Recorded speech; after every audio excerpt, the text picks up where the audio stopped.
বনগাঁয় মাতৃশক্তি card বিলেতে তরজা, ফটোকপির দোকান থেকে ফর্ম বিলি করা হচ্ছে বলে অভিযোগ। আর ভোটের মুখে টাকার প্রলোভনের অভিযোগ। বিজেপির বিরুদ্ধে অভিযোগ করছে তৃণমূল।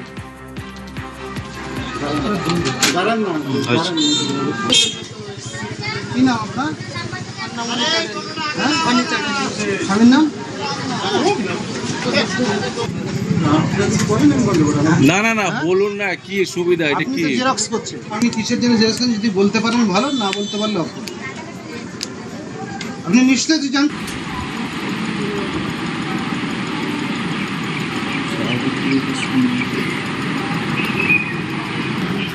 ওইটারই ধরে, অন্যগুলো এখনো ধরে না, ওগুলো এই যে ফর্ম দেখছেন, মাতৃশক্তি কার্ড বিলির ফর্ম, আর তাতেই তরজা, ফটোকপির দোকান থেকে ফর্ম বিলি করা হচ্ছে বলে অভিযোগ করছে তৃণমূল। ভোটের মুখে টাকার প্রলোভনের অভিযোগ। কথা বলবো, সঙ্গে রয়েছে অনিরুদ্ধ। কি অভিযোগ হচ্ছে? দেখো, একদমই বনগাঁ পৌরসভার 14 নম্বর ওয়ার্ডে এদিন প্রচার করতে গিয়েছিলেন বনগাঁ উত্তর বিধানসভা কেন্দ্রের বিজেপি প্রার্থী অশোক কীর্তনিয়া। সেই সময় অশোক কীর্তনিয়ার কাছে স্থানীয় তৃণমূল কংগ্রেসের অনেক যারা কর্মী ছিলেন তারা জিজ্ঞাসা করতে চেয়েছিলেন যে আপনাকে 5 বছর এলাকায় দেখা যায়নি। সেই অভিযোগ তুলবার পরেই সেখানে রীতিমতন উত্তেজনা ছড়ায় এবং দুপক্ষের মধ্যে রীতিমতন ধস্তাধস্তি। পরবর্তীতে বনগাঁ থানা পুলিশ ঘটনাস্থলে পৌঁছে ঘটনা নিয়ন্ত্রণে আনে। পরবর্তীতে অশোক কীর্তনিয়া অভিযোগ করতে থাকেন যে তার প্রচারে বাধা দেওয়া হয়েছে, তার কর্মীদেরকে মারধর করা হয়েছে, স্থিরতাহানি করা হয়েছে, এমনকি মতুয়া গোসাইয়ের আচার মালা ছিঁড়ে নেওয়া হয়েছে, সেই অভিযোগও তুলেছেন। পরবর্তীতে সেই অভিযোগ তুলে বনগাঁ থানার সামনে রীতিমতন অবস্থান বিক্ষোভ করে বনগাঁ উত্তর বিধানসভা কেন্দ্রের বিজেপি প্রার্থী অশোক কীর্তনিয়া এবং বিজেপি কর্মী সমর্থকরা। অন্যদিকে তৃণমূল কংগ্রেসের পক্ষ থেকে কিন্তু পাল্টা অভিযোগ করা হচ্ছে।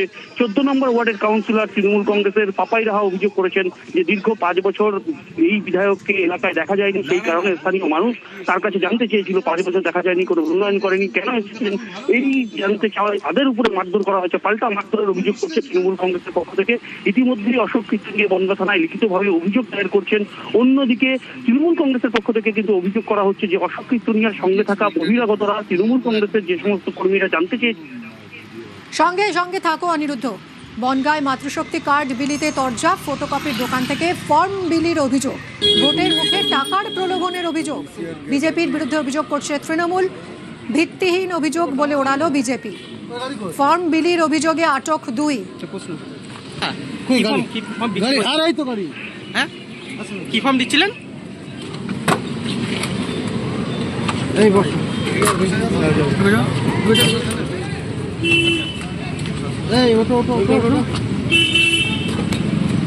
ওর যে কার্যালয় বিজেপির সোমা ঠাকুরের তার অপোজিট সাইডে, এবং সেখানে এই ফর্মটা প্রচুর হাজার ওই জায়গায় মায়েদের নিয়ে এসছে।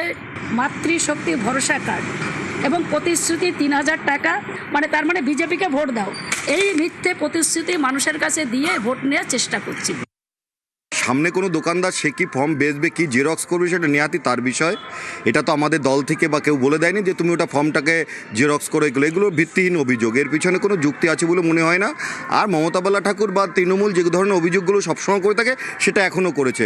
ওরা বুঝতে পেরেছে ওরা জিতবে না, পায়ের তলার মাটি সরে গেছে, তার জন্য বিজেপির উপরে আঙুল তুলছে।